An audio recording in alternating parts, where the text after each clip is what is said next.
यह कहानी आपको रोने पर मजबूर कर देगी। एक दिन की बात है, आरोही सुबह पार्क में टहलते हुए जा रही थी। तभी उसे एक रोती हुई बच्ची मिली।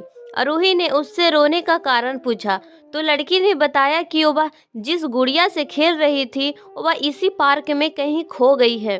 आरोही ने उस बच्ची को उसकी गुड़िया ढूंढ लाने का आश्वासन दिया, जिससे वह बच्ची चुप हो गई। आरोही ने गुड़िया ढूंढने के लिए समय मांगी और फिर दूसरे दिन गुड़िया लाने का वादा करके वहां से चली गई। पर गुड़िया ना तो आरोही को मिली और ना ही उस बच्ची को। आरोही ने गुड़िया की तरफ से एक काल्पनिक पत्र उस बच्ची को लिखी और वह जब बच्ची पार्क में गुड़िया पाने की आशा में आई तो आरोही ने वह पत्र उस बच्ची को पढ़कर सुनाया। पत्र इस प्रकार था, कृपया रोना मत, मैं समय समय पर उस गुड़िया के बारे में तुझे लिखती रहूंगी, बस तुम रोना मत।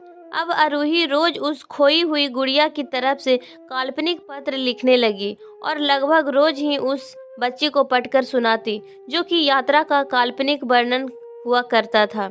आरोही ने इस काल्पनिक लेकिन रोचक वर्णन ने उस बच्ची को रोने नहीं दिया। वह खुशी खुशी अपनी गुड़िया की घुमकड़ी के किस्से सुनाने लगी और वह खुश रहने लगी। एक दिन जब काफी कहानियां हो गई तो आरोही ने एक दूसरे गुड़िया उस बच्ची को लाकर दे दी। जाहिर है वह गुड़िया बदली हुई थी। उस बच्ची को अपनी खोई हुई पुरानी गुड़िया जैसी नई लगी तो वह आरोही की ओर देखने लगी। आरोही अनजान बनते हुए गुड़िया में चिपकी एक चीट को निकाल कर पढ़ने लगी। उसमें लिखा हुआ था, यह मैं ही हूँ, तुम्हारी वाली गुड़िया जो पार्क में खो गई थी। दुनिया भर की लंबी यात्रा की वजह से मैं थोड़ी बदल गई हूँ। बच्ची को इस गुड़िया और आरोही पर विश्वास हो गया। वह गुड़िया लेकर घर चली गई।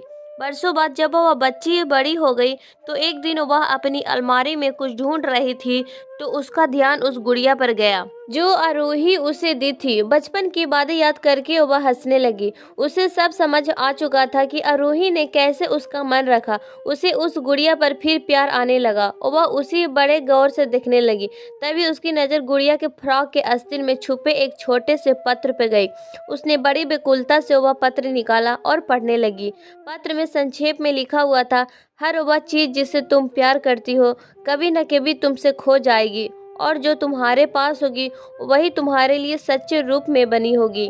रूप भले ही भिन्न भिन्न होगा पर प्यार एकदम खालिश होगा।